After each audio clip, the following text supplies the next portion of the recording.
Assalamualaikum warahmatullahi wabarakatuh.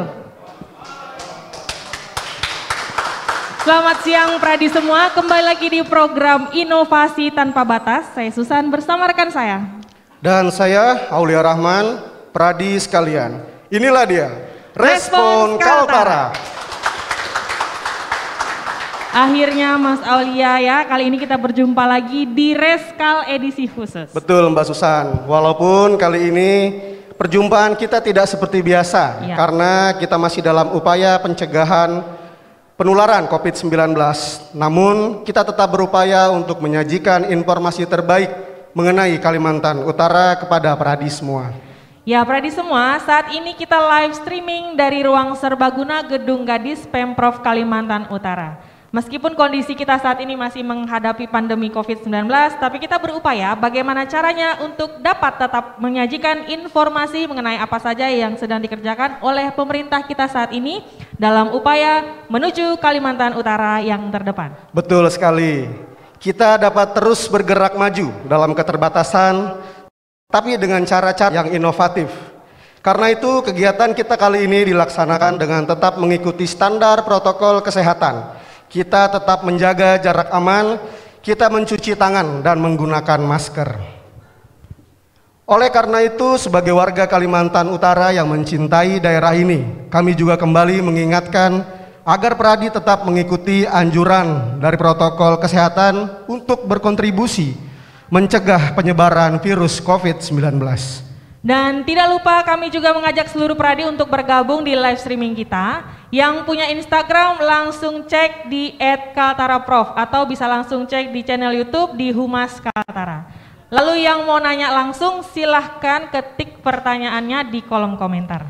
Dan khusus kali ini Mbak Susan ya, dan Pradi sekalian, tersedia banyak hadiah menarik untuk pertanyaan-pertanyaan nanti yang terpilih di media sosial. Jadi jangan lewatkan kesempatan untuk ikut berpartisipasi di media sosial. Betul sekali Mas Aul, jadi buat Pradi semua yang bertanya di kolom komentar live streaming kita, nanti akan dipilih beberapa untuk menerima hadiah tentunya bagi penanya terbaik versi tim Respons Kaltara ya. Tersedia pulsa dengan total 500.000 untuk Pradi yang berada di luar Tanjung Selor dan tersedia voucher makan senilai total 1 juta rupiah untuk Pradi yang bergabung dalam live streaming kita hari ini di ruangan ini. Juga tidak ketinggalan kami menyapa pendengar radio dari Pelita FM Tanjung Selor, Kaltara FM Tanjung Selor, Pesona FM Tanjung Palas, RRI FM Tarakan, RRI FM Malinau, RRI Nunukan, dan RTFM. Selamat mendengarkan. Selamat mendengarkan. Pradi sekalian, Menteri Dalam Negeri Tito Karnavian mengatakan bahwa beliau optimis tahapan Pilkada 2020 akan berjalan dengan baik dan aman. Yang terpenting adalah kita tetap konsisten mematuhi aturan dalam Pilkada serta konsisten mentaati protokol kesehatan. Rakyat tentu berharap seluruh pasangan calon dapat berkompetisi dan bersaing untuk memenangkan hati dan suara rakyat dengan cara-cara yang terhormat. Mari beradu ide, program serta gagasan untuk pembangunan daerah dan kemajuan rakyat agar tercipta pilkada yang berintegritas. Namun di sisi lain, mari tidak abai serta tidak melanggar aturan protokol kesehatan untuk mencegah penyebaran COVID-19. Lantas, seperti apa upaya yang telah dilakukan oleh pemerintah Provinsi Kalimantan Utara agar pilkada berjalan sesuai dengan apa yang kita harapkan? Inilah Respon Kaltara edisi khusus Pilkada Berintegritas, Rakyat Sehat. Dan untuk membahasnya telah berkenan hadir narasumber spesial kita hari ini Mas Aulia. Betul. Yang pertama juga untuk pertama kalinya nih Mas Aulia di Respons Kaltara. Pejabat sementara Gubernur Kalimantan Utara Dr. Haji Teguh Setiabudi MPD. Kami mengundang boleh tepuk tangan buat Pak Teguh untuk naik ke atas panggung.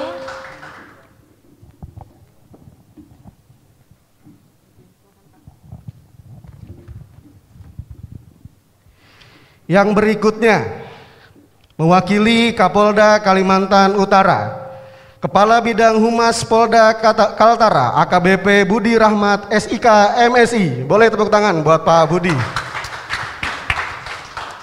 Selamat datang Pak Budi.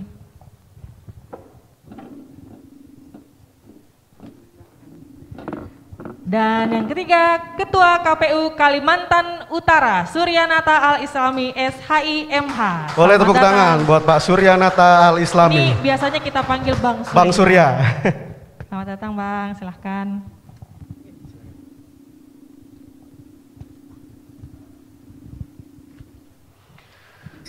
Dan yang keempat, Ketua Bawaslu Provinsi Kalimantan Utara, Ibu Suryani SE MPD. Boleh tepuk tangan buat Bu Suryani. Selamat datang Ibu. Ya, Mas Aulia, keempat narasumber kita sudah lengkap ya. Berarti kita sudah siap ini untuk memulai bincang-bincang kita. Tapi sebelumnya kita mau mendengarkan dulu suara narasumber kita secara bergantian. Mohon izin dari Pak Teguh. Selamat datang Pak Teguh.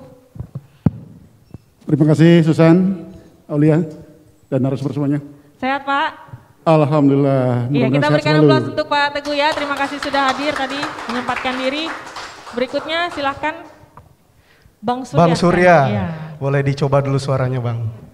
Assalamualaikum warahmatullahi wabarakatuh. Waalaikumsalam. Selamat pagi Pradi semua. Mudah-mudahan Kaltara sehat. Amin. Terima kasih. Terima kasih.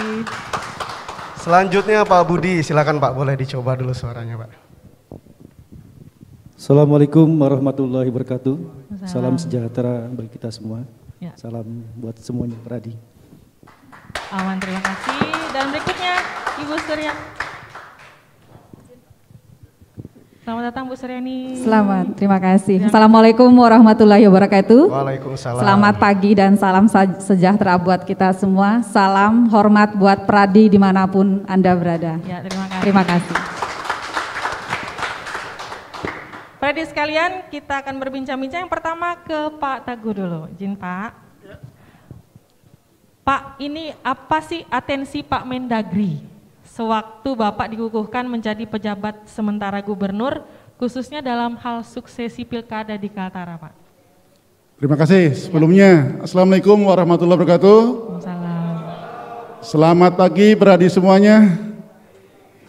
Baik, Susan, pada waktu pengukuhan penyerahan SK penjabat sementara gubernur pada tanggal 25, memang ada pesan khusus dari Bapak Menteri Dalam Negeri, Bapak Muhammad Tito Karnavian, bahwasannya selaku penjabat sementara gubernur, penekannya adalah bagaimana penjabat sementara gubernur bersama Forkombimda dan stakeholder lainnya itu mengawal dan memberikan dukungan sepenuhnya kepada KPU dan Bawaslu agar pilkada serentak tahun 2020 di Kaltara, baik itu Pilgub, Pilwagub, dan 4 Pilbub dan Pilwabub itu bisa berlangsung dengan lancar, dengan damai, dengan sukses, dan juga menghasilkan pimpinan yang berkualitas, tapi juga yang aman dari COVID-19. Ini yang utama, tekankan situ. Selain itu tentu saja kita juga berharap para paslon itu nanti memberikan teladan, contoh bagaimana para paslon itu juga bisa memperdomani dan disiplin sesuai dengan protokol kesehatan COVID-19. Bagaimana kemudian para paslon mengatur tim suksesnya, LO-nya, juga tim mendukungnya. Demikian juga dalam hal berkampanye dan berdebat, nanti ada masukan untuk KPU, kiranya kalau pada waktu debat publik juga adalah temanya diambil. Bagaimana itu para calon kepala daerah itu mampu menangani masalah pandemik COVID-19 beserta dampak sosial dan ekonominya. Ini yang ditekankan. Sekali lagi, mari kita sukseskan terkait pilkada serentak tahun 2020 di Kaltara. Sesuai dengan tema kali ini, pilkada berintegritas, rakyat sehat. Itu tepat sekali itu. Terima kasih. Baik, kemudian Pak Teguh, sejak pertama kali menjabat sebagai penjabat sementara Gubernur Kalimantan Utara hingga saat ini, Pak Teguh sudah beberapa kali menemui unsur Forkopimda Kalimantan Utara. Boleh diceritakan secara garis besar Pak, apa saja yang sudah dibahas khususnya mengenai pilkada di Kalimantan Utara? Silahkan Pak. Ya, tentu saja pemerintah provinsi tidak bisa bekerja sendiri. dalam rangka mensukseskan pilkada. Oleh karena itu, pastinya kita juga harus bersinergi dengan seluruh jajaran Forkompimda dan juga stakeholder-nya. Nah, yang dibahas tentu saja adalah bagaimana kita mengambil langkah-langkah agar pilkada serentak yang akan kita laksanakan ini betul-betul itu lancar, damai, sukses, dan aman dari COVID-19 ini. Itu kita ambil. Baik itu DPRD, Polda, dan Rem, dan seluruh jajaran lainnya itu memberikan dukungan sepenuhnya agar kami bisa mengambil langkah-langkah terkait pelaksanaan yang sukses dan mereka mensupport. Itu semuanya memberikan dukungan gitu. Ini kita adalah komit sehingga nanti KPU, Bawaslu bisa melaksanakan tugas baik dan betul-betul pilkada sukses. Nanti rakyat bisa menentukan, bisa memilih kepala daerah memang yang berkualitas itu tadi, yang akan memimpin Kaltara, yang akan memimpin 4 kabupaten di Kaltara ini dengan baik. Baik, Boleh tepuk tangan buat Pak Teguh. Kemudian Mbak Susan, sebelum kita kembali ke Pak Teguh, kita ke Bang Surya dulu. Selamat siang Bang Surya. Ketemu lagi ya dengan Bang Surya. Bang, sejauh pelaksanaan pilkada di Kalimantan Utara, apa sudah ada kendala dan langkah-langkah apa yang dilakukan oleh KPU untuk menyelesaikan kendala-kendala yang dihadapi? Silakan Bang. Baik. Bismillah, alhamdulillah, la ilaha illallah, Allahu akbar, la haula wala quwata illa billah, asyhadu an la ilaha illallah wa asyhadu anna Muhammadar Rasulullah. Allahumma shalli ala sayyidina Muhammad wa ala alihi wa sahbihi ajmain. Terima kasih Bang Aulia. Saya kira sebagaimana yang kita ketahui bahwa pada saat sekarang kita sudah memasuki tahapan kampanye. Saya kilas balik dulu bahwa pada tanggal 6 September yang lalu kita sama-sama menerima pendaftaran bakal pasangan calon gubernur dan wakil gubernur di tingkat provinsi. Ada 3 bakal pasangan calon yang datang mendaftar ke KPU, lalu kemudian KPU berdasarkan jadwal tahapan yang ada itu menetapkan bakal pasangan calon menjadi calon. Dari 3 bakal pasangan calon yang mendaftar di tingkat provinsi itu seluruhnya kita tetapkan menjadi calon. Jadi ada 3 bakal pasangan calon, 3 calon yang ikut kontestasi pada pemilihan serentak 2020 ini. Setelah kita tetapkan, lalu kemudian masuk pada tahapan pengundian dan penetapan nomor urut. Jadi sekarang pasangan calon itu sudah punya nomor urut dan sudah melaksanakan kampanye. Tahapan-tahapan yang kita ikuti itu termasuk pada tanggal 26 September di hari pertama kampanye, KPU mengundang bakal pasangan calon untuk mendeklarasikan menandatangani fakta integritas tentang komitmen protokol kesehatan. Ini untuk pasangan calon. Untuk kami penyelenggara sudah sejak dari awal. Ketika tahapan ini dimulai dilanjutkan pada tanggal 15 Juni, di mana KPU juga menerapkan protokol kesehatan. Itu jauh sebelum, mohon izin Pak Gubernur, PKPU terkait protokol kesehatan itu belum keluar. Tapi kemudian KPU sudah menerapkan di lapangan terkait pelaksanaan itu.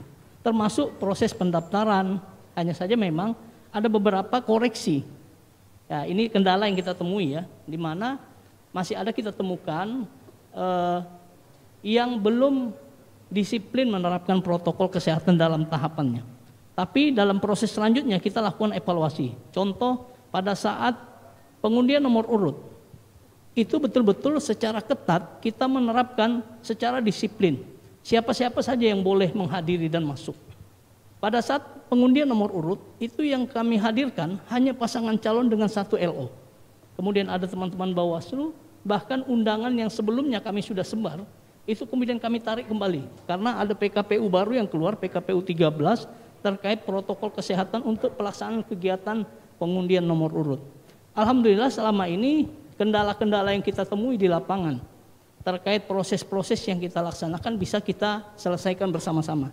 Ini tentu berkat koordinasi dan sinergitas baik penyelenggara pemilihan dengan LO pasangan calon bahkan tim kampanyenya termasuk pemerintah daerah, TNI, Polri.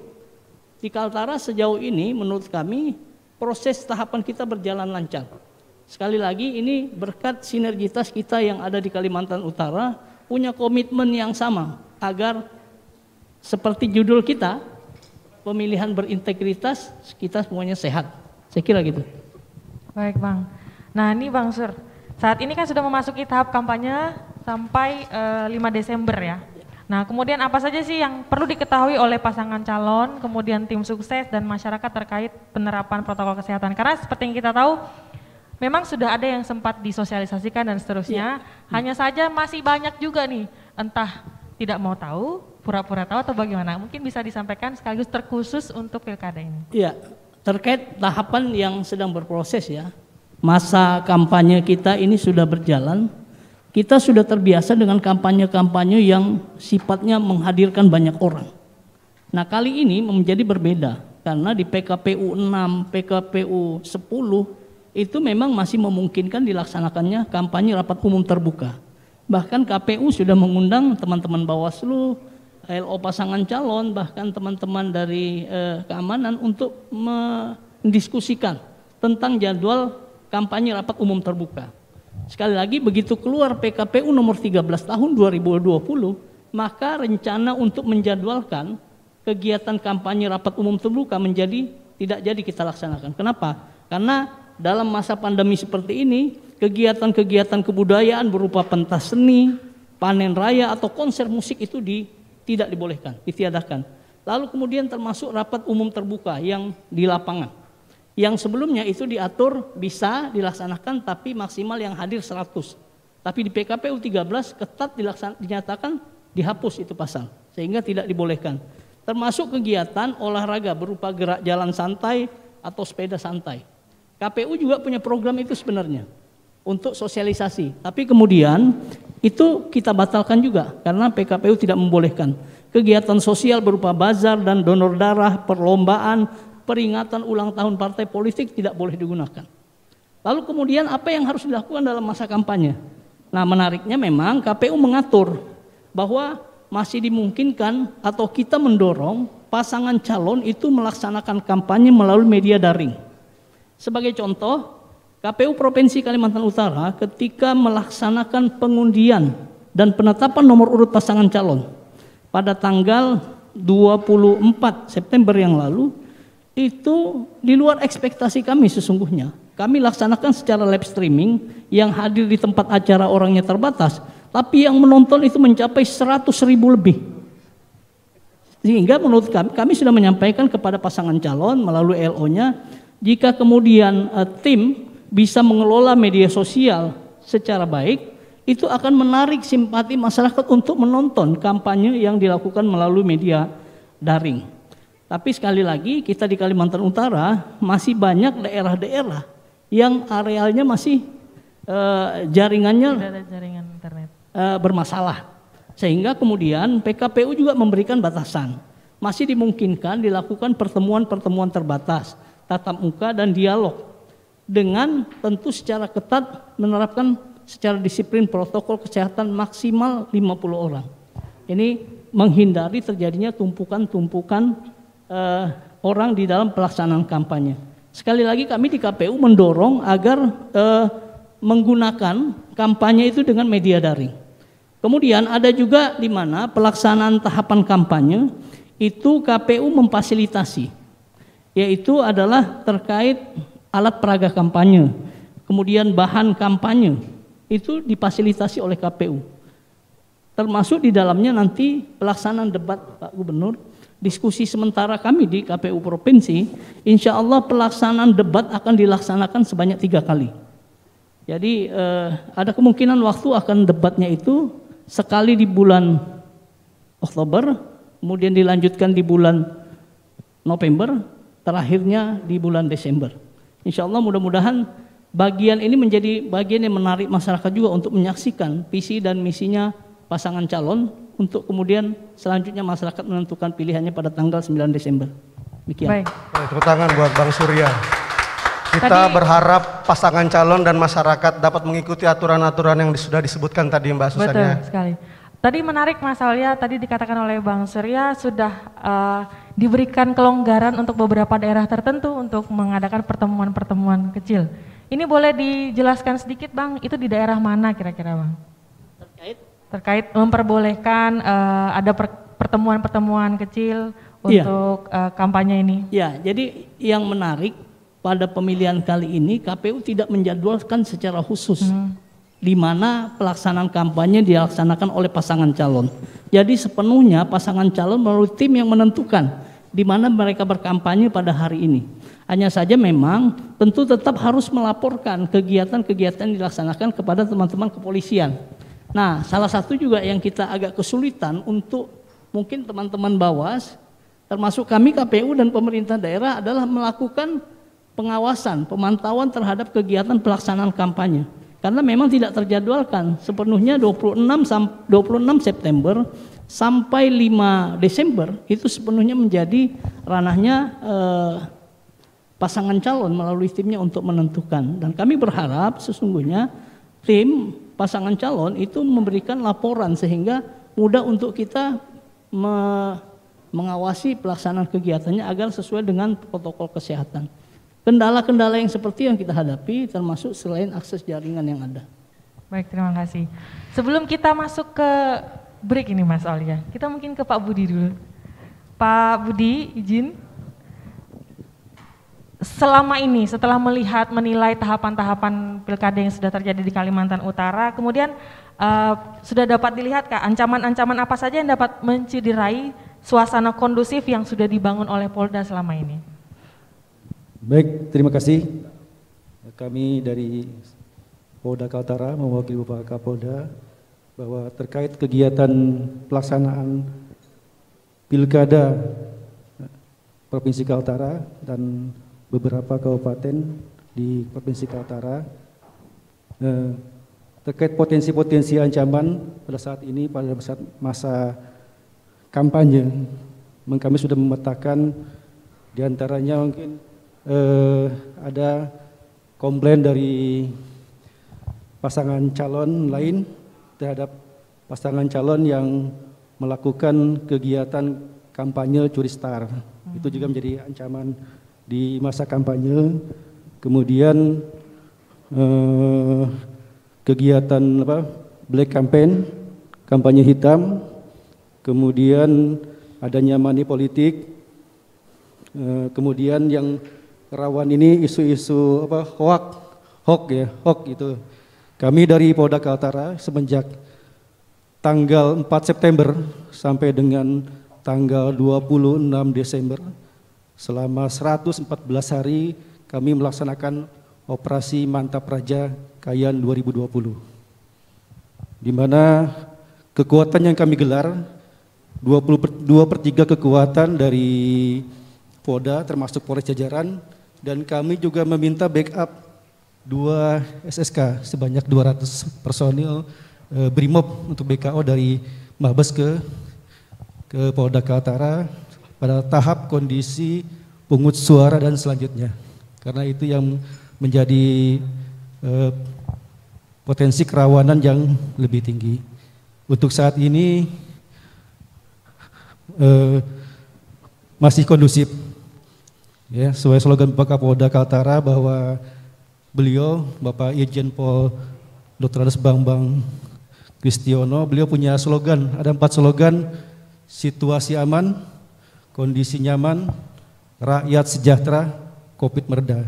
Nah, ini juga korelasi dengan judul ini, Pilkada Berintegritas dan Rakyat Sehat. Demikian. Jadi kita cukup tenang nih karena Polda menyatakan cukup kondusif, tapi tetap kita harus waspada juga Pak ya.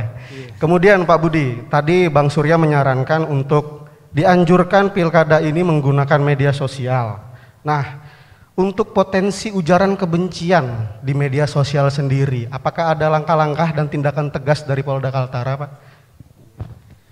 Dalam Satgas Operasi Mantap Raja ini salah satunya ada Satgas Gakum.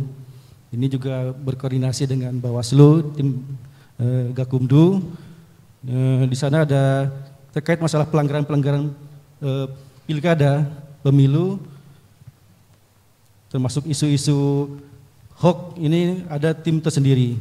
Untuk hoax ini nanti akan ditangani Satgas Gakum, subsatgasnya dari Krimsus terkait masalah pelanggaran undang-undang IT. Demikian. Baik, terima kasih. Baik, sekalian kita akan melanjutkan perbincangan kita, tapi kita akan jeda sesaat, jangan kemana-mana, tetap di Respons Kaltara.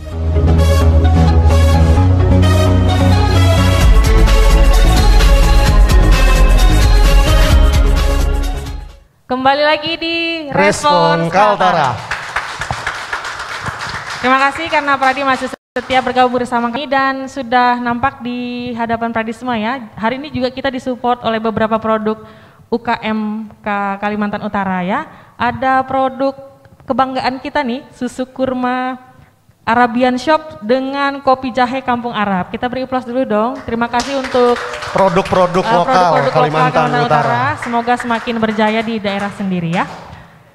Berikutnya selanjutnya kita masuk ke Bu Bawaslu ya, ke Suryani. Iya, dari Bawaslu. Bu Suryani, jika terdapat nih Bu, sebagai Bawaslu, jika terdapat pelanggaran terhadap protokol kesehatan atau aturan-aturan lain dalam tahapan pilkada, apa saja sih Bu langkah-langkah antisipasi yang sudah dipersiapkan oleh Bawaslu Kalimantan Utara? Silahkan Bu. Iya, terima kasih. Assalamualaikum warahmatullahi wabarakatuh. Selamat pagi, salam hormat Pradi dimanapun berada. Bawaslu di dalam menjalankan kewenangannya sampai dengan hari ini kami melakukan pemantauan pengawasan ruang kampanye ya. Sebelum tadi menjawab pertanyaan Mas Aulia, ruang untuk berkampanye karena ini tahapan kampanye, ini kami mencatat ada 128 frekuensi kampanye yang telah dilakukan oleh masing-masing pasangan calon. Ini memang sepertinya tidak terlihat karena di dalam peraturan kampanye yang sifatnya melibatkan orang cukup banyak itu dilarang. Nah, hanya menggunakan metode kampanye pertemuan terbatas dan tatap muka dan jumlahnya pun sangat dibatasi. Meskipun di dalam satu pertemuan maksimal 50 orang, tetapi ketika kapasitas ruangan tidak memungkinkan 50 orang, nah di dalam peraturan itu 50 orang dan jarak 1 meter. Sehingga ketika kapasitas ruangan tidak memungkinkan untuk bisa menampung 50 orang, maka tentu ini akan disesuaikan dengan kapasitas ruangan. Sehingga memang dari 128 frekuensi kampanye yang saat ini sudah dilakukan oleh ketiga pasangan calon, tentu tidak terlihat dengan serta-merta euforianya ya. Tapi saya yakin masing-masing pasangan calon punya target-target tertentu untuk wilayah-wilayah pemenangannya. Ini sebagai informasi untuk kita semua. Dan alhamdulillah di dalam pemantauan dan pengawasan kami respon pasangan calon atau tim terhadap perlindungan kesehatan ini sangat baik sekali. Terbukti dengan dari beberapa laporan dan temuan oleh teman-teman di lapangan, protokol kesehatan ini menjadi perhatian utama kita bersama. Terbukti dengan disebarkannya salah satu bahan kampanye yang diperbolehkan di dalam peraturan, yaitu memberikan masker atau alat pelindung diri yang standar, minimal masker, ada hand sanitizer atau mencuci tangan memakai sabun.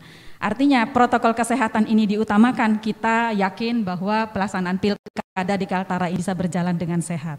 Nah selanjutnya kami di Bawaslu melakukan pengawasan tentunya tidak hanya mengenai protokol kesehatan terhadap larangan-larangan yang sudah menjadi ketentuan di dalam peraturan perundang-undangan, ini juga akan kami lakukan pengawasan. Nah sepanjang hari ini sampai dengan hari ini pengawasan dilakukan, di Bawaslu telah masuk 13 laporan dan temuan. Ada 8 temuan dan 5 laporan. Nah, tentunya semua di Bawaslu sedang berproses ya. Perlu kami sampaikan juga bahwa pelanggaran yang ditangani oleh Bawaslu ini tentu ada pelanggaran etik, ada pelanggaran pidana, ada pelanggaran administrasi tentunya, dan juga pelanggaran lainnya.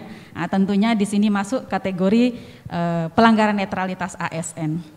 Nah, di dalam proses kami menangani dugaan pelanggaran baik temuan maupun laporan sumbernya, ini tentu masih ada Pak, terdapat dugaan pelanggaran netralitas ASN yang menjadi hal yang perlu kita perhatikan bersama. kami berharap memang semua saat ini perangkat daerah ya, ini sudah tidak lagi melakukan hal-hal yang tentunya bisa berdampak negatif kepada diri sendiri, terutama terkait netralitas. Kita sama-sama memang harus menjaga terkait dengan suksesnya pilkada ini bersih dan berintegritas. Tadi pertanyaan Mas Aulia terkait dengan apa yang dilakukan oleh Bawaslu. Di dalam kami mempersiapkan diri jauh sebelum diputuskan bahwa pelaksanaan pilkada ini dilanjutkan, memang terkait dengan kesiapan sumber daya manusia ini sudah kami lakukan, koordinasi dengan kepolisian di jajaran Sentra Gakumdu, baik kepolisian dan kejaksaan ini juga kami lakukan. Meskipun saat ini Pak ada keterbatasan, kita untuk Sentra Gakumdu Provinsi Kalimantan Utara kejaksaannya itu masih bergabung dengan Kajati Kaltim. Nah itu. Tetapi di dalam pelaksanaan koordinasi intens di lapangan kami didampingi oleh dari Kajari Bulungan sebagai pelimpahan. Nah ini yang kami lakukan sehingga penguatan-penguatan terhadap kesiapan penanganan pelanggaran dan juga hal-hal lain termasuk proses sengketa ini diperkuat oleh stakeholder terkait di internal maupun di eksternal Bawaslu. Nah kemudian bagaimana kami sekarang memproses hal-hal yang memang harus menjadi output daripada Bawaslu terkait dengan penanganan pelanggaran. Memang prosesnya cukup singkat ya. Tadi ditanyakan bagaimana masyarakat melapor ya. Perlu diketahui bahwa untuk sumber laporan itu masyarakat melapor paling lambat 7 hari sejak kejadian. Ya, 7 hari sejak kejadian ini sudah dilaporkan ke Bawaslu, boleh melalui laporan online. Nah, meskipun nanti di dalam persyaratannya juga harus melengkapi semua dokumen hard dan langsung datang ke Bawaslu untuk melakukan penandatanganan dan administrasi secara langsung. Jadi boleh melalui online saat ini itu tersedia. Nah, sampai hari ini kami juga ada menerima laporan online dari masyarakat. Ayo sama-sama kita kawal, sama-sama kita awasi proses ini karena kita mau pelaksanaan pilkada kita memang berintegritas dan sehat di Provinsi Kalimantan Utara. Terima kasih. Assalamualaikum warahmatullahi wabarakatuh. Berarti sudah ada laporan keluhan dari pradi kita ya Bu ya. Nah menyikapi ini tadi sudah disinggung juga oleh Bu Sur bahwa ada tentang netralitas ASN. Saya ke Pak Teguh, izin Pak. Terhadap isu netralitas ASN, bagaimana seorang pejabat sementara gubernur menyikapinya meskipun baru beberapa waktu kita bergabung di sini Pak, silakan. Baik, terkait netralitas ASN itu memang sangat penting. Bagaimana kita memang ingin membangun pilkada yang bermartabat, yang berintegritas. Dan ini menjadi juga perhatian kami sesuai dengan arahan juga Pak Menteri terkait netralitas ASN.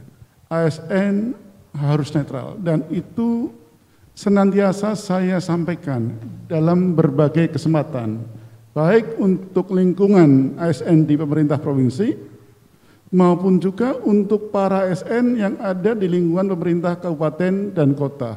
Termasuk juga adalah yang di jajaran lainnya, karena misalnya ya instansi vertikal yang ada di sini. Itu saya sampaikan.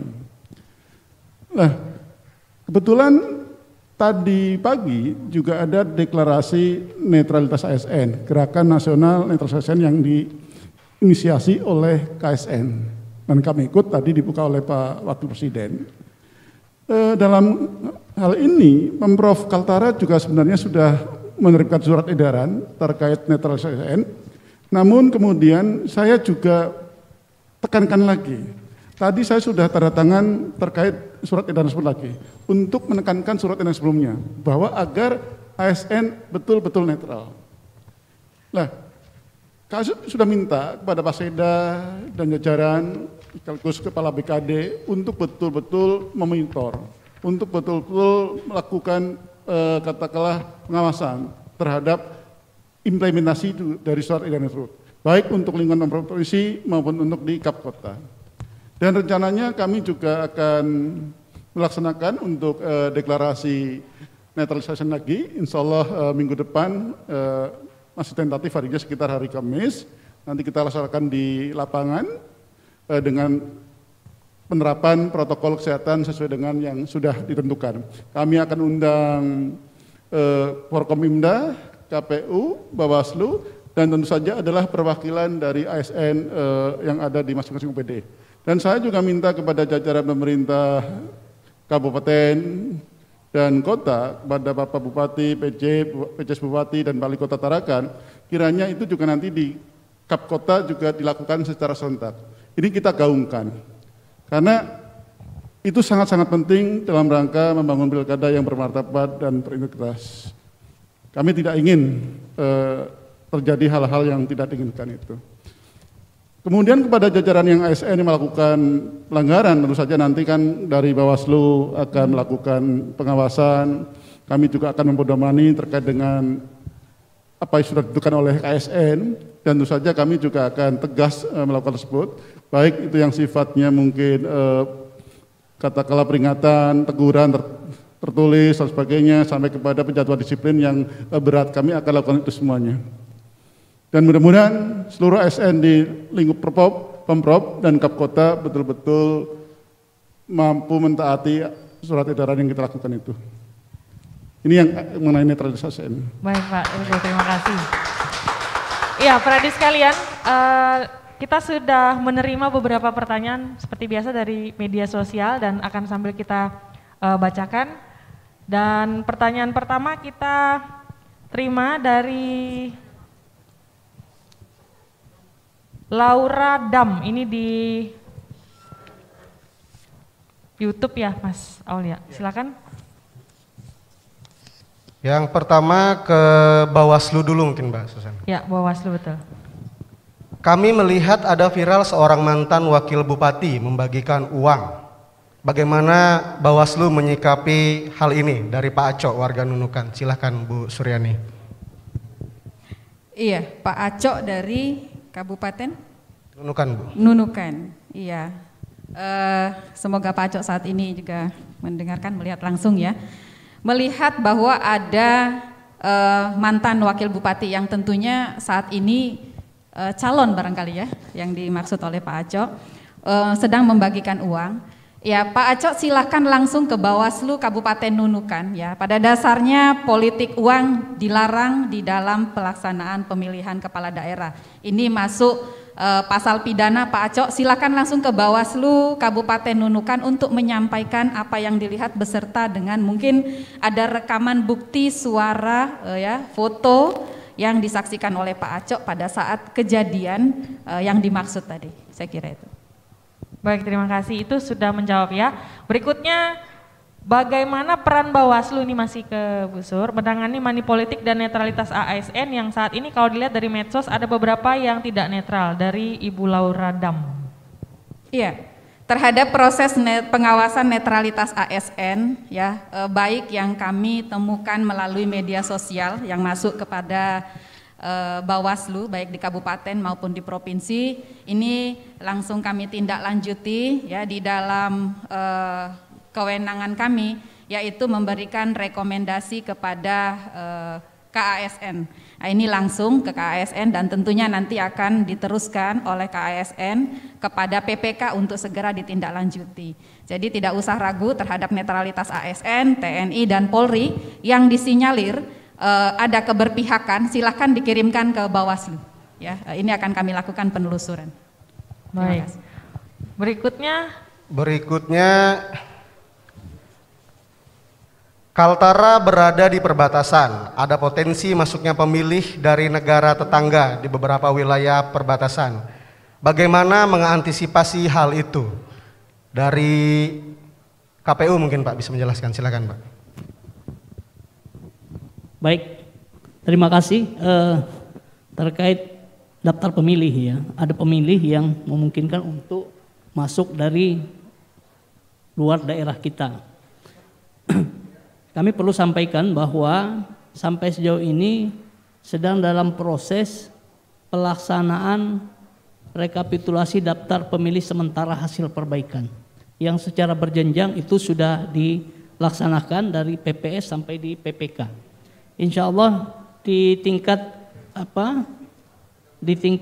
kabupaten, ini saya perlu sampaikan biar menjadi informasi buat kita secara keseluruhan bahwa di tingkat kabupaten Jadi DPT itu, daftar pemilih tetap itu ditetapkan oleh KPU Kabupaten Kota. Pelaksanaannya itu jadwalnya bisa dimulai tanggal 9 Oktober dan paling lambat tanggal 16 Oktober. Ini sedang berproses. Sebagaimana yang kita ketahui bahwa KPU Provinsi Kalimantan Utara pada tanggal 15 September 2020 yang lalu itu sudah melaksanakan rekapitulasi daftar pemilih sementara. Hasil penetapan dilakukan oleh teman-teman KPU Kabupaten Kota dengan jumlah 420251. Ini DPS kita. Lalu kemudian untuk mendapatkan masukan perbaikan dari masyarakat yang belum masuk di dalamnya, itu kita buka posko-posko. Bahkan KPU Provinsi itu menyediakan layanan secara online agar masyarakat bisa melapor atau mengecek layanan terkait pendaftaran mereka apakah terdaftar atau tidak. Kami sudah menyampaikan layanan ini baik melalui WhatsApp, SMS atau Telegram. Apabila namanya belum masuk di situ, maka segera berkoordinasi dengan PPS, PPK atau KPU. Sekarang berjenjang sudah di PPK. Jika di PPK sudah melaksanakan rapat pleno, maka bisa dilangsungkan di tingkat kabupaten. Itu jenjang terakhirnya. Bagaimana antisipasi kita selama ini? Saya beberapa hari yang lalu itu ke Kecamatan Krayan. Itu mohon izin Pak Gubernur, itu ada 5 kecamatan di sana. Saya keliling ke 3 kecamatan, ada 2 daerah yang tidak bisa kita masuki ke sana karena memang secara akses jalan karena kondisinya hujan memang tidak bisa kita tembus karena kami perlu waktu cuma sebentar di sana.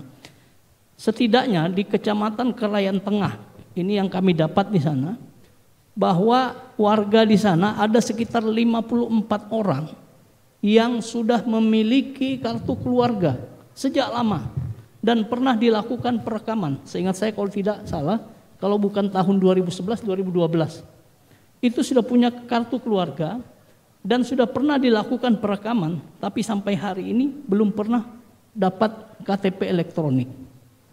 Nah, tapi kami tetap memasukkan dulu sementara di dalam daftar pemilih sementara, jangan sampai hilang hak pilih mereka.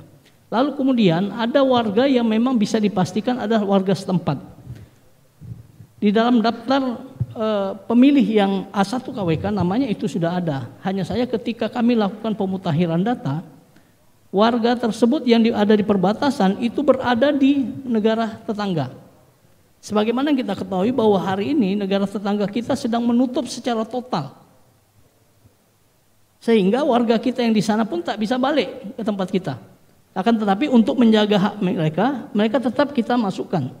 Apakah mereka bisa balik atau tidak pada saat 9 Desember itu lain cerita, tapi setidak-tidaknya ini menjadi perhatian kita.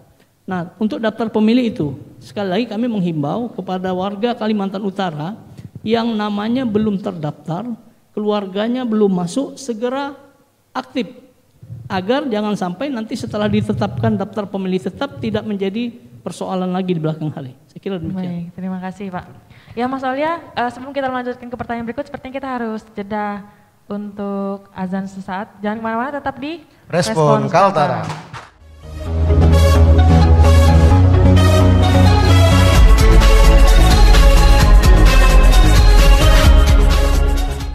Kembali lagi di Respon Kaltara. Baik, Pradi semua, sudah banyak pertanyaan yang kami terima di media sosial. Mohon maaf karena keterbatasan waktu, hanya beberapa yang akan kita bacakan. Terpaksa kami harus memilih, jadi yang pertanyaannya belum dibacakan, nanti akan kita jawab melalui media sosial Humas Kaltara ya. Kita melanjutkan 2 pertanyaan Mbak ya. Yang pertama ke Pak PJS Gubernur. Dari Karanus Latinus di Jelarai Pak.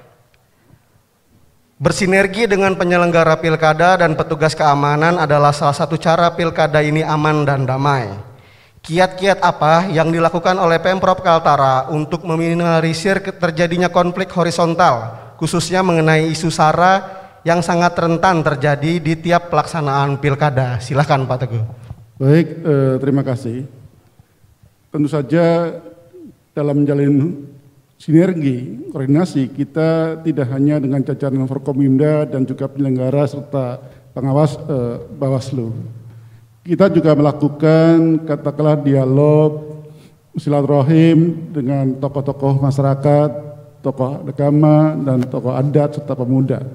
Nah, disinilah kita melakukan upaya-upaya pendekatan bagaimana agar pilkada itu tidak disalahgunakan untuk hal-hal yang terkait dengan masalah sara ataupun politik identitas.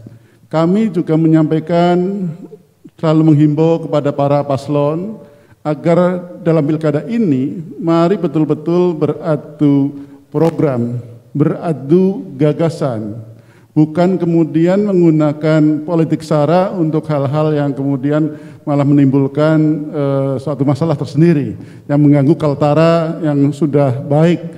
Ini kami lakukan, dan tentu saja kita juga melakukan koordinasi dengan jajaran Polda dan Rem selain Bawaslu terkait katakanlah yang muncul black campaigns ataupun sara yang ada di medsos. Kita tentu saja juga intens terkait masalah cyber tersebut, dan tentu saja kita sangat berharap untuk seluruh elemen masyarakat di Kaltara ini betul-betul menghindari terkait masalah politik sara, politik identitas dan sebagainya. Jagalah persatuan dan kesatuan Kalimantan Utara yang selama ini sudah bagus, mari terus kita tingkatkan. Dan saya selalu menghimbau kepada tokoh masyarakat, tokoh agama, tokoh adat, pemuda, perempuan untuk juga melakukan hal yang serupa. Demikian. Boleh tepuk tangan buat Pak Teguh. Kemudian ya ke Pak Budi. Pak Budi, kira-kira bagaimana langkah mengantisipasi ancaman khususnya untuk ujaran kebencian yang saat ini sudah marak sekali di media sosial? Nah, itu kan perlu beberapa hal untuk menyikapinya, kerjasama dari beberapa pihak. Ini pertanyaannya tadi. Silakan. Baik, terkait masalah maraknya isu-isu hoax di media sosial, ya kami melalui media ini sekaligus juga menghimbau kita untuk menjaga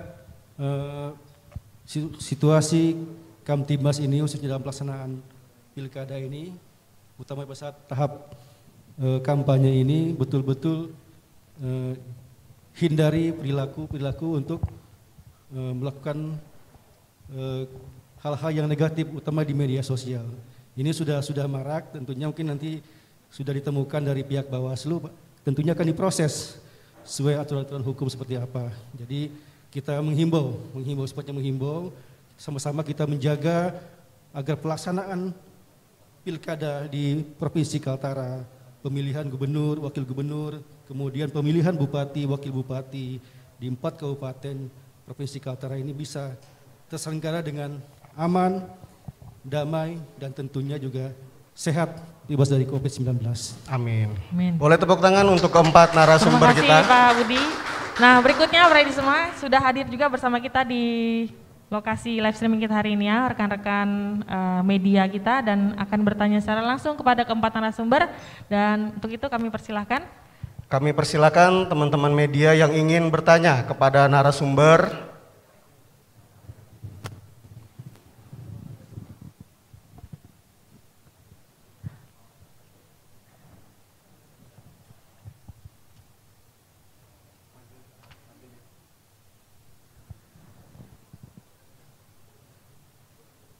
Baik. Sudah? Ya, kita akan melanjutkan ke media sosial katanya. Di media sosial masih ada beberapa pertanyaan yang belum sempat terjawab karena ini 3 pertanyaan ya. Menurut durasi yang ada 3 pertanyaan, baik. Mohon izin Pak Teguh. Ya. Dengan maraknya aksi demo yang semakin meluas, termasuk di Kalimantan Utara, bahkan kabar terbaru sempat ricuh di Tarakan. Apakah ini tidak cukup mengganggu progres jalannya pilkada? Sebenarnya upaya yang sudah dilakukan untuk mengantisipasinya bagaimana katanya? Pertama terkait masalah unjuk rasa ataupun demo. Dengan segala topik yang mungkin mereka sampaikan, pertama kita menghimbau kepada para pendemo, kiranya ini kan musim pandemi. Tolonglah kepada baik itu dari berbagai elemen untuk menunda masalah demo tersebut. Namun demikian, karena juga unjuk rasa demo juga adalah salah satu hak asasi mereka, kami juga rutin melakukan koordinasi dengan jajaran Forkompimda, dengan Polda, dengan Danrem, kemudian juga Binda, dan juga elemen Forkominfo lainnya. Dari sisi internal, kami juga koordinasikan dengan Badan Kesbangpol, Satpol PP, dan pihak-pihak terkait. Baik itu menyangkut masalah unjuk rasa, kalau ada menyangkut masalah pilkada, atau yang sekarang ini khususnya adalah yang berkembang terkait wacana atau rencana unjuk rasa terkait masalah Undang-Undang Cipta Kerja. Seperti misalnya hari ini rencananya ada di Tarakan, besok di Tanjung Selor. Nah, tentu saja kami koordinasi secara intensif terkait masalah tersebut, dan kita betul-betul berharap mereka-mereka yang demo, yang unjuk rasa betul-betul disiplin juga dalam protokol kesehatan. Silakan sampaikan pendapat tapi secara tertib, dan tolong juga kalau misalnya mau demo tentang Undang-Undang Cipta Kerja, hendaknya juga mereka-mereka itu bisa membaca secara lengkap terlebih dahulu undang-undang tersebut, sehingga nanti apa yang disampaikan, gagasan pendapatannya itu memang sudah sesuai dengan apa yang mereka tuntut. Tapi kami antisipasi dengan sebaik-baiknya. Baik, terima kasih Pak untuk untuk jawabannya, dan semoga dapat dipahami oleh yang bertanya. Kemudian dan insya Allah nggak ganggu, kita harapkan jangan sampai mengganggu pilkada. Betul sekali Pak. Ya. Sudah siap wartawan yang ingin bertanya? Ya, Oke. Dilanjutkan saja. Sudah? Baik, Oke, kami persilakan untuk maju, memperkenalkan nama dan asal media, kemudian pertanyaan ditujukan ke siapa? Halo Mas. Silakan.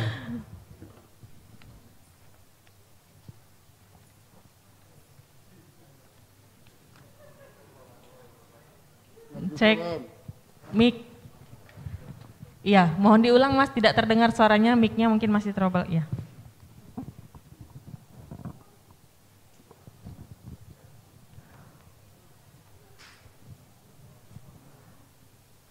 Mohon izin mic-nya.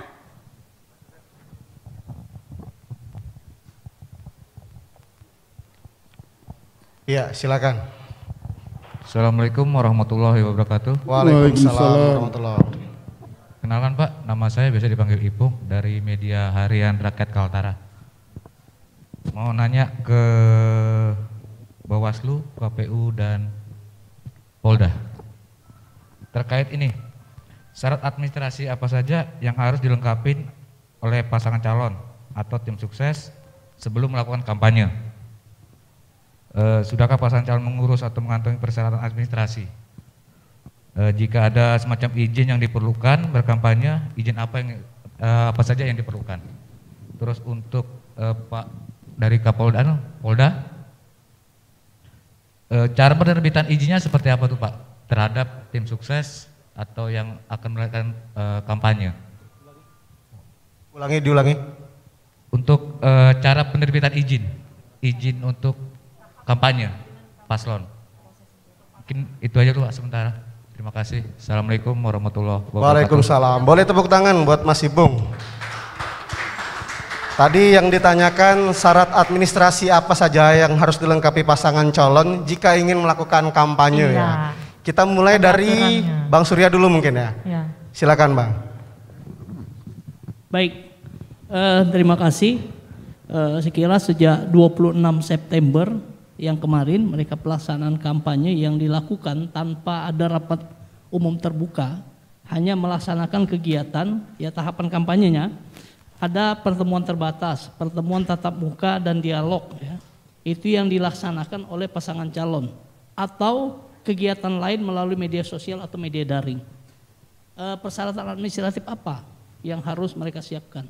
Ya tentu harus membuat laporan dulu terkait pelaksanaan kampanye yang dilaksanakan kepada siapa? Kepada teman-teman kepolisian, ditambah juga kepada tim COVID, karena kegiatan ini pelaksanaan tahapan kita ini dalam masa pandemi. Kemudian selanjutnya setelah itu keluar, itu disampaikan tembusannya kepada KPU dan Bawaslu untuk mendapatkan pengawasan. Di dalam proses pelaporan itu, yang mereka sampaikan itu tentunya siapa tim kampanyenya, pasangan calonnya, berapa orang, di mana tempat dan waktu segala macam. Saya pikir tidak terlalu ribet terkait pelaporan atau secara administratif yang harus disampaikan. Yang tentunya itu yang lebih tahu nanti persyaratan terkait keluarnya izin itu dari teman-teman kepolisian. Kalau kami di KPU pada posisi hanya menerima, dengan Bawaslu juga menerima terkait laporan kegiatan yang akan mereka laksanakan. Nah, perlu kami sampaikan sebagai tambahan, pelaksanaan kegiatan lain kampanye itu melalui media sosial atau media daring. Media sosial khususnya, KPU itu memberikan ruang kepada pasangan calon. Setiap pasangan calon itu diberikan maksimal 30 akun media sosial yang wajib dilaporkan kepada KPU yang digunakan dalam proses pelaksanaan selama kampanye. Nah, bagaimana kalau kemudian terdapat ujaran kebencian dan lain sebagainya? Biasanya muncul isu tentang ujaran kebencian, politisasi SARA, ya, dan yang lain-lain itu muncul dari akun-akun yang tidak didaftar kepada KPU.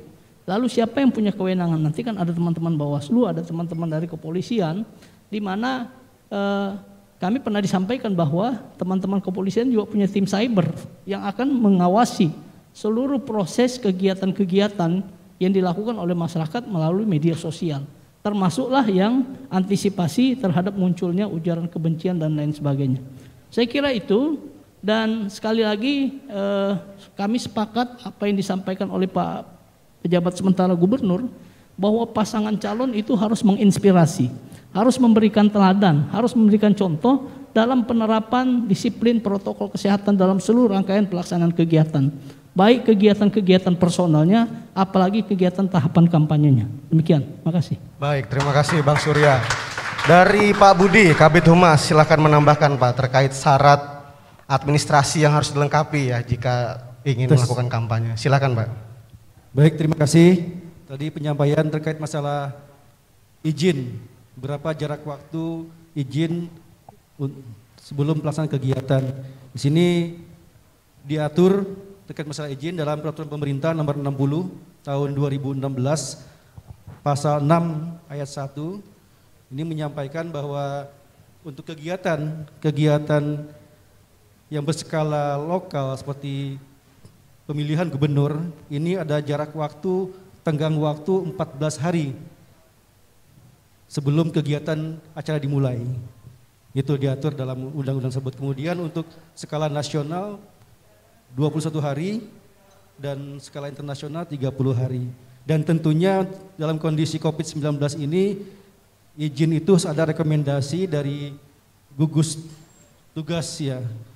Gugus tugas di wilayah tersebut baik di provinsi maupun dari kabupaten, juga mungkin ada izin dari KPU dan Bawaslu. Demikian. Dari Bawaslu mungkin menambahkan, silakan. Iya, baik, terima kasih terkait dengan pelaksanaan izin daripada pemberitahuan ya. Jadi kalau kami di Bawaslu melakukan pengawasan bahwa semua metode kampanye yang digunakan oleh pasangan calon di dalam menyampaikan visi, misi dan juga program tentunya untuk meraih simpati masyarakat ini harus menyampaikan pemberitahuannya kepada kepolisian. Kami di Bawaslu diberikan tembusan. Kenapa Bawaslu harus diberikan tembusan terkait informasi pelaksanaan ini? Karena tentunya kita ingin menjawab pertanyaan masyarakat bahwa kita melakukan pengawasan dan di dalam proses pelaksanaan kampanye tersebut berlangsung secara baik, positif, bermartabat, berintegritas dan tidak berkampanye secara negatif ya. Hal-hal yang dilarang di dalam kampanye tentu harus diperhatikan dan bisa melaksanakan proses kampanye secara aman dan damai tentunya sesuai dengan waktu-waktu yang telah dituangkan di dalam permohonan pasangan calon yang bersangkutan. Nah, di dalam kami juga perlu untuk diberikan pemberitahuan atau tembusan pemberitahuan pelaksanaan kampanye. Tentu kami ingin memastikan pelaksanaan kampanye yang dilaksanakan oleh pasangan calon ini benar-benar sudah mentaati protokol kesehatan. Jadi petugas kami di lapangan di dalam pemantauan terhadap data yang sudah terhimpun, nah, yang saya sampaikan di awal tadi bahwa berdasarkan pemberitahuan frekuensi pelaksanaan kampanye sebanyak 128 seprovinsi Kalimantan Utara sampai dengan saat ini tentunya kami rasa sangat positif ya, protokol kesehatan diperhatikan dan juga penyelenggara melakukan tugas-tugasnya dengan sehat, selamat ya. 2 staf kami di Bawaslu Malinau kemarin alhamdulillah sudah sehat. Mudah-mudahan tidak ada penambahan sampai dengan selesainya tugas-tugas kami melakukan pengawasan di pemungutan hitung maupun rekapitulasi suara. Nah, kami berharap juga tim-tim di pasangan calon, tim pemenang, relawan, pendukung dan seluruh konstituen ini juga melaksanakan pilkada secara aman, damai, tentram, berintegritas dan semua sehat dan selamat. Ini harapan kami. Amin. Baik, amin. Terima kasih. Ya, ada satu komentar ya yang tidak bertanya tapi hanya memberikan komentar dan pesan kita bisa bacakan dari Mas Yudi. Tolong Bapak-bapak kalau ada ASN yang terindikasi tidak netral tolong diawasi, katanya begitu. Terima kasih. Iya, tolong katanya ya. Nah, itu kebijakannya sesuai dengan ranah masing-masing ya. Berikutnya dari rekan-rekan media masih ada satu lagi pertanyaan. Satu pertanyaan lagi kami beri kesempatan untuk rekan-rekan media yang ada di tempat ini. Silakan untuk bisa maju ke depan.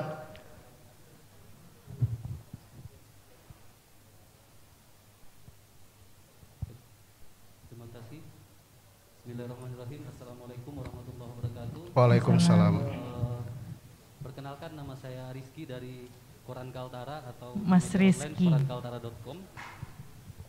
Pertanyaan saya, sekarang ini sudah tahapan kampanye berlangsung. Nah, terlepas itu terakhir informasi dari KPU itu sekarang lagi proses perekrutan KPPS, di mana ada sekitar 10.969 orang kalau tidak salah itu akan direkrut KPPS se-Provinsi Kalimantan Utara.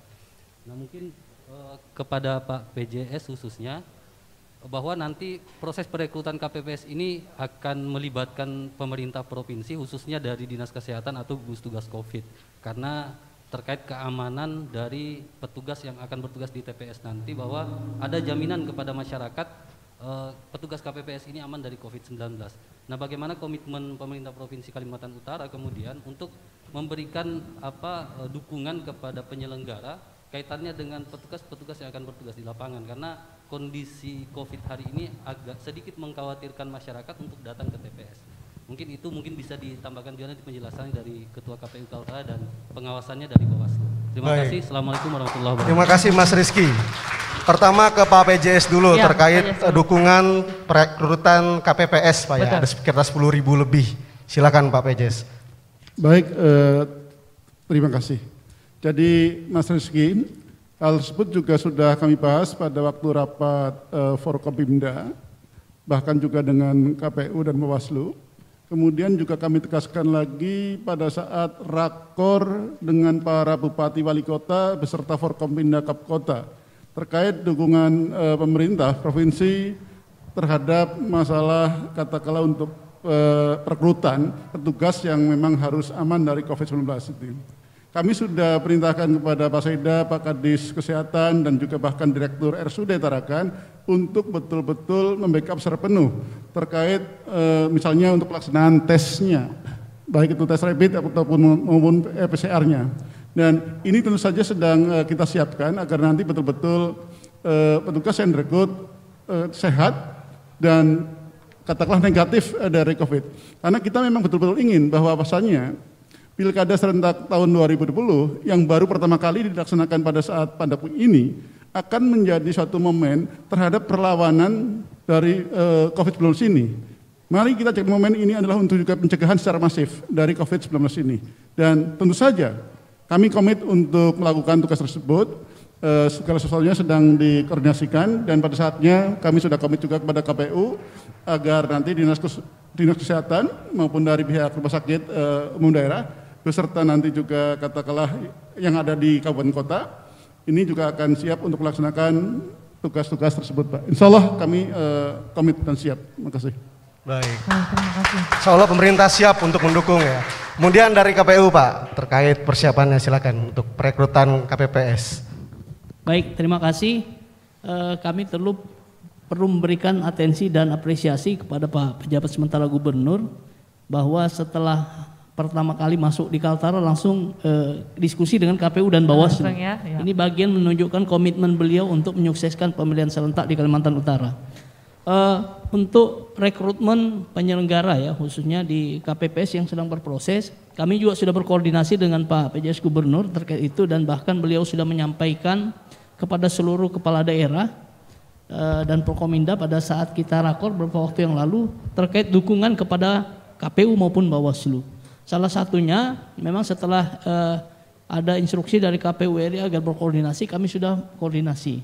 Kemudian kita tindak lanjuti secara teknis, sudah bersilaturahmi juga dengan Kepala Dinas Kesehatan di tingkat provinsi untuk kesiapan pemeriksaan kesehatan para petugas KPPS nantinya yang akan bekerja pada tanggal 9 Desember. Sekarang kita sudah buka secara luas rekrutmen penyelenggara di tingkat TPS, di mana ada ketentuan berumur serendah-rendahnya 20 tahun, maksimal 50 tahun. Hanya saja kemudian sekarang masih didiskusikan kembali apakah 50 tahun ini masih memungkinkan, karena memang secara kondisi hari ini bahwa yang berusia di atas 45 tahun itu sangat rentan sekali terkait dengan COVID ini, hingga ada diskusi-diskusi lagi di kami terkait itu. Memang kita mengajak kepada teman-teman muda untuk bisa berpartisipasi menjadi penyelenggara pada pemilihan serentak kali ini. Ini sedang berproses, sangat banyak sekali, tapi kami pastikan bahwa seluruh penyelenggara yang nantinya akan menjadi petugas di TPS pada saat 9 Desember itu akan dilakukan rapid test secara keseluruhan untuk memastikan bahwa semua penyelenggara pada saat pemilihan hari H yang bertugas itu sudah dilakukan rapid test dan dinyatakan non reaktif. Kemudian selanjutnya pada saat hari H, KPU juga sudah mengeluarkan juknis tentang apa yang harus dilakukan. Protokol kesehatan tetap menjadi bagian yang paling diutamakan dalam pemilihan pada saat itu. Kalau sebelum-sebelumnya jam 7 sampai jam 1 itu orang datang jam berapa saja. Nanti di 9 Desember akan ada penjadwalan terkait kehadiran pemilih di TPS sehingga tidak terjadi penumpukan. Posisi duduk juga akan dibuat berjarak minimal 1 meter dan posisi TPS itu akan dibuat lebih luas. Setiap pemilih yang datang ke TPS itu wajib menggunakan masker dan kita akan menyediakan masker cadangan apabila ada pemilih yang datang tidak menggunakan masker. Semua pemilih akan dites suhu tubuh. Apabila di atas rata-rata dia akan diberikan pelayanan tersendiri. Maaf Bang, tadi yang tidak menggunakan masker akan diberikan masker di tempat tapi tidak dikenakan sanksi ya? Kenapa? Tidak dikenakan sanksi ya? Tidak diberikan sanksi, tapi disiapkan masker. Selanjutnya akan disediakan tempat cuci tangan. Pemilih yang akan menggunakan hak pilihnya di TPS itu akan diberikan sarung tangan. Jadi khusus, jadi tidak perlu khawatir. Kemudian penggunaan hak pilihnya nanti kalau seperti biasa kita itu tintanya kita dicelup. Nanti pada saat hari H tidak ada lagi dicelup tinta untuk penandaan, akan ditetes saja. Oh, jadi ditetes bukan dicelup lagi. Setiap pemilih. Alat coblosnya tetap seperti biasa.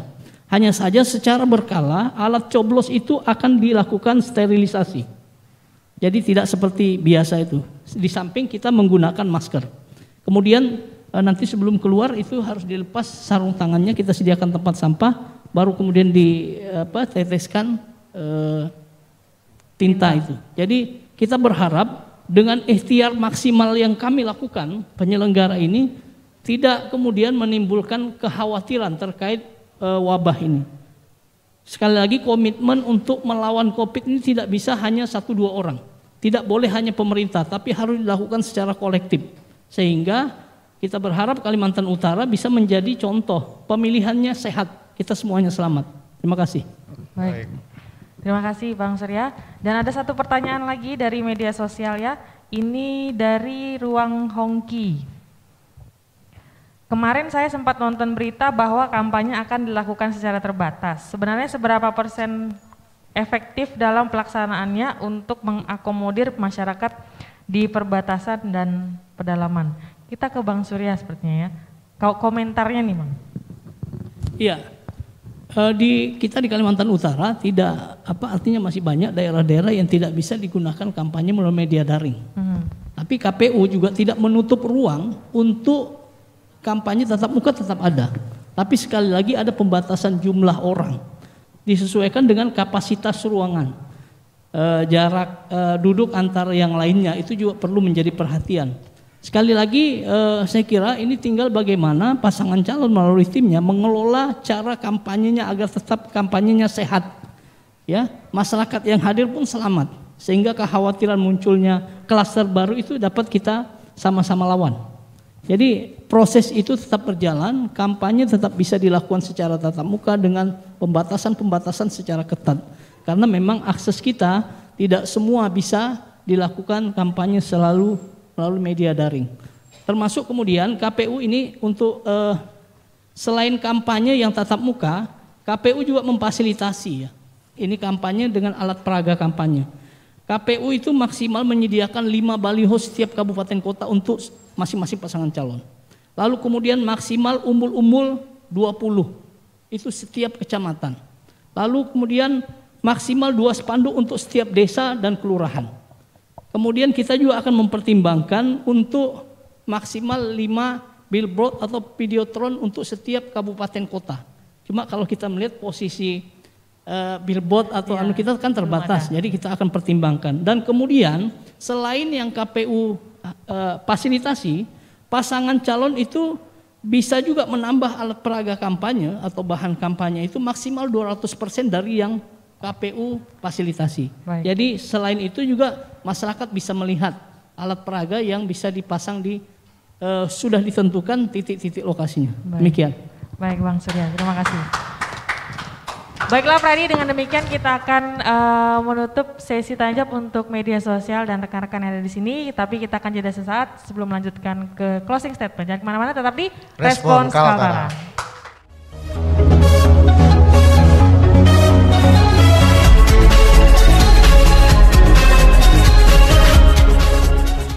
Kembali lagi di Respons Kaltara.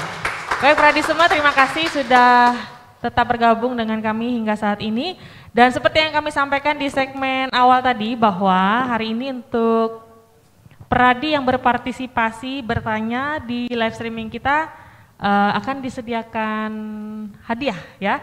Tetapi khusus untuk penanya terbaik yang sudah dipilih oleh tim Respons Kaltara. Dan kami sudah mendapat namanya, nanti tolong Pradi yang merasa namanya disebutkan yang terpilih silahkan kembali meninggalkan komentar di kolom komentar ya. Untuk ruang Hongki Official, selamat, kita kasih applause. Tersedia pulsa senilai Rp150.000 untuk Anda.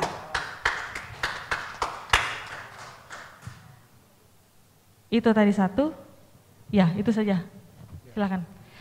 Dan tiba kita di penghujung kegiatan ini, namun sebelum mengakhiri kegiatan ini, kita akan mendengarkan closing statement atau pernyataan penutup dari keempat narasumber kita mengenai tema Pilkada Berintegritas Rakyat Sehat.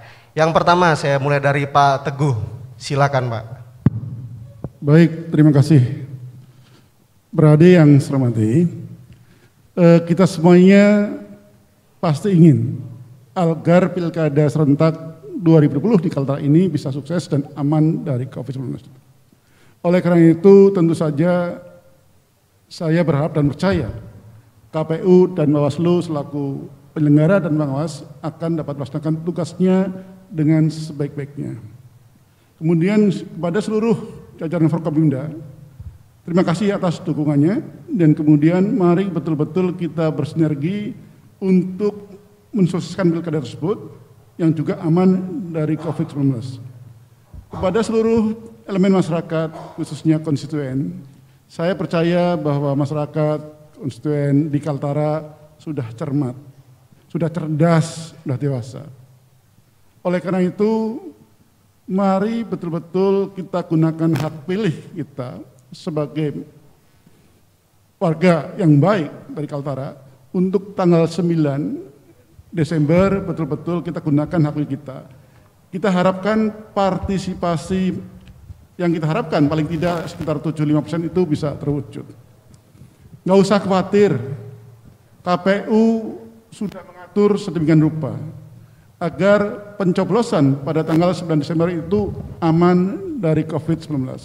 Sudah diantisipasi semuanya. Untuk masa kampanye ini, Saya juga sangat berharap, saya minta kepada seluruh paslon, tim sukses pembentukan LO-nya, betul-betul ikuti aturan PKPU yang sudah ada, yang sudah ditetapkan. Betul-betul penuhi, terapkan protokol kesehatan COVID-19. Jadikan contoh, jadikan yang menginspirasi bahwa paslon memang layak untuk dipilih karena betul-betul bisa memberikan contoh yang baik. Bagaimana nanti memimpin suatu daerah, andai kata untuk mengarahkan tim suksesnya LO ataupun konstituen pun sudah baik. Jadi kepada masyarakat, pilihlah paslon yang betul-betul bisa juga menangani masalah pandemi COVID-19 ini. Yang bisa juga menangani terkait dampak sosial dan ekonomi dari dampak COVID-19 ini. Saya percaya kita semuanya akan betul-betul mampu mensukseskan Pilkada 2020 di Kaltara. Demikian, Pilkada berintegritas, rakyat sehat. Terima kasih. Boleh tepuk tangan buat Pak Teguh. Selanjutnya dari Bawaslu, Ibu Suryani. Silakan closing statement-nya, Bu. Terima kasih. Baik, Pilkada berintegritas mustahil bisa dilaksanakan jika semua elemen yang harus mensukseskan Pilkada ini tidak bersinergi. Di dalam Pilkada ada peserta. Dalam hal ini peserta atau pasangan calon beserta jajaran tim yang akan maju ke dalam kontestasi Pilkada. Kami himbau tentunya melakukan atau mendedikasikan integritas ini melalui hak-hak atau menggunakan ruang-ruang berkampanye secara bermartabat, ya. Masih banyak, ya, meskipun di tengah pandemi masih banyak metode kampanye yang belum digunakan, sehingga kami himbau untuk gunakanlah ruang kampanye yang menjadi hak politik bagi peserta untuk menyampaikan visi, misi, dan programnya, tentunya dengan memperhatikan peraturan dan juga menghindari terjadinya hal-hal yang dilarang. Saya yakin saat ini semua masyarakat Kaltara ingin mendengarkan apa visi, misi, program dari semua calon. Kita semua ingin tahu, kita semua ingin menghasilkan pemimpin yang tentunya sesuai harapan kita, pemimpin yang amanah pastinya. Sehingga gunakan ruang kampanye yang sudah tersedia secara baik, ya, hindari melakukan hal-hal yang dilarang di dalam berkampanye. Selanjutnya, pemilih berintegritas, ada pemilih. Kita masyarakat semua memiliki hak pilih. Kami berharap juga kita menjadi pemilih yang cerdas, betul-betul melakukan penilaian melalui pengamatan, analisa, dan kesimpulan kita tentu ada di pikiran kita masing-masing untuk menentukan siapa pilihan kita di saat pelaksanaan pemungutan suara di bilik suara, tanpa dipengaruhi oleh hal-hal lain di luar daripada hak pilih kita sendiri. Kemudian pemerintah daerah. Ya, saya kira saat ini pemerintah daerah sudah sangat mendukung program pelaksanaan Pilkada serentak ini sukses. Kami berharap pemerintah daerah beserta jajaran, tentunya di sana ada birokrasi dari pemerintahan, ASN, saat ini cukup pada batasan pelayanan publik. Sudah tidak perlu lagi ikut-ikutan di dalam pelaksanaan atau ikut campur tangan di dalam proses pelaksanaan pilkada, ya. Lakukan pelayanan publik secara baik di dalam proses pelaksanaan pilkada tanpa harus ada upaya untuk mendukung salah satu pasangan calon. Dan terakhir tentunya penyelenggara, kami di dalam kesiapan untuk melaksanakan pilkada juga memastikan semua penyelenggara dalam kondisi sehat, melakukan rapid test di dalam setiap tahapan nanti, tentunya untuk menjaga jangan sampai ada penyelenggara yang terpapar virus COVID-19 melakukan tugasnya di lapangan. Jadi Ini yang kami upayakan, sehingga beberapa harapan yang kami sampaikan tadi tentunya kami mohon doa semoga kita semua bisa melaksanakan pilkada berintegritas dan kita semua sehat. Sekian, wassalamualaikum warahmatullahi wabarakatuh. Boleh tepuk tangan buat Ibu Suryani, Ketua Bawaslu Kalimantan Utara. Selanjutnya dari Kabid Humas Polda Kaltara, Bapak Budi Rahmat. Kami persilakan untuk menyampaikan closing statement-nya. Silakan, Pak. Baik, terima kasih. Kami dari Polda Kaltara menghimbau kepada seluruh elemen masyarakat dan pemerintahan yang berada di Provinsi Kaltara untuk bersinergi dengan Polri, Polda Kaltara dan Polres jajaran untuk sama-sama mengawal pelaksanaan pilkada ini bisa berjalan sukses, aman, dan damai, dan sehat.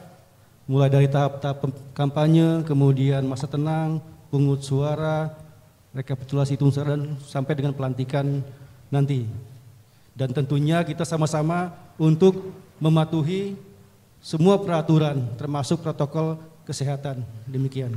Terima kasih. Boleh tepuk tangan buat AKBP Budi Rahmat, Kabid Humas Polda Kaltara.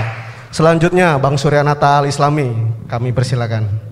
Baik, terima kasih. Pemilu 2019 Kalimantan Utara dinobatkan sebagai daerah paling aman se-Indonesia. Yang kedua, Provinsi Kalimantan Utara mampu menjawab partisipasi secara nasional, targetnya terpenuhi. Dua hal ini menjadi prestasi kita warga Kalimantan Utara. Kami mengajak kita semuanya bisa memastikan bahwa prestasi ini bisa kita jaga dan kita rawat sama-sama. Pemilihan serentak 2020 menjadi ajang seluruh warga Kalimantan Utara memastikan kepada semua pihak di luar Kalimantan Utara bahwa warga Kalimantan Utara bisa menggunakan hak pilihnya secara aman, bermartabat, dan berintegritas. Pastikan kita terdaftar sebagai pemilih, gunakan hak pilih kita pada hari Rabu 9 Desember 2020. Perbedaan pilihan itu adalah hal yang biasa. Kalimantan Utara adalah daerah yang menjemuk dan sudah terbiasa hidup saling berdampingan. Mari kita jaga daerah kita ini bersama-sama. Kemudian selanjutnya, mohon doakan dan kuatkan kami agar tetap melaksanakan tugas-tugas kami secara berintegritas, agar melahirkan pemimpin-pemimpin yang berintegritas. Harapan kita semua, pemilihan berintegritas, pemilihan sehat, kita semuanya selamat. Selamat buat Kalimantan Utara. Terima kasih. Assalamualaikum warahmatullahi wabarakatuh. Boleh tepuk tangan buat Bang Surya dan keempat narasumber kita pada hari ini. Baik. Dan kita sudah tiba di penghujung segmen pada edisi khusus hari ini. Sebelum kita menutup, sebagai ungkapan terima kasih kami, berikutnya kita akan bersama-sama menyaksikan penyerahan cenderamata atau plakat dari yang terhormat Bapak PJS Gubernur Kalimantan Utara didampingi oleh Bapak Sekretaris Provinsi Kalimantan Utara kepada ketiga narasumber. Oleh sebab itu kami mengundang untuk mengambil tempat di depan. Kabid Humas Polda Kalimantan Utara AKBP Budi Rahmat SIK MSI. Boleh disambut dengan tepuk tangan oleh Pradi sekalian. Selanjutnya yang kedua dari penjabat sementara Gubernur kepada Suryanata Al Islami, Ketua KPU Kalimantan Utara. Boleh ditepuk dengan tepuk tangan. Dan yang berikutnya kepada Ketua Bawaslu Provinsi Kalimantan Utara, Ibu Suryani SE MPD. Terima kasih. Boleh disambut dengan tepuk tangan juga. Dan yang terakhir penyerahan karikatur dari Sekretaris Daerah Provinsi Kalimantan Utara kepada penjabat sementara Gubernur Kalimantan Utara. Disaksikan oleh semua dan didampingi oleh Kepala Biro Humas dan Protokol Setda Provinsi Kalimantan Utara. Bapak boleh disambut dengan tepuk tangan. Demikianlah respons Kaltara edisi khusus kali ini. Terima kasih kepada ketiga narasumber yang telah hadir. Mohon maaf jika ada kekurangan. Sekali lagi terima kasih kepada seluruh pendengar radio Pelita FM, Kaltara FM, Pesona FM, RRI Tarakan, RRI Malinau, RRI Nunukan, dan RTFM. Nantikan terus respons Kaltara setiap Rabu dan juga jangan lewatkan program lainnya di media sosial Humas Kaltara, yakni Reka Suara Harian Giga, Cerita Darah, Humas Go to School, dan Kaltara Sepekan. Semoga bermanfaat. Sekian, wassalamualaikum warahmatullahi wabarakatuh.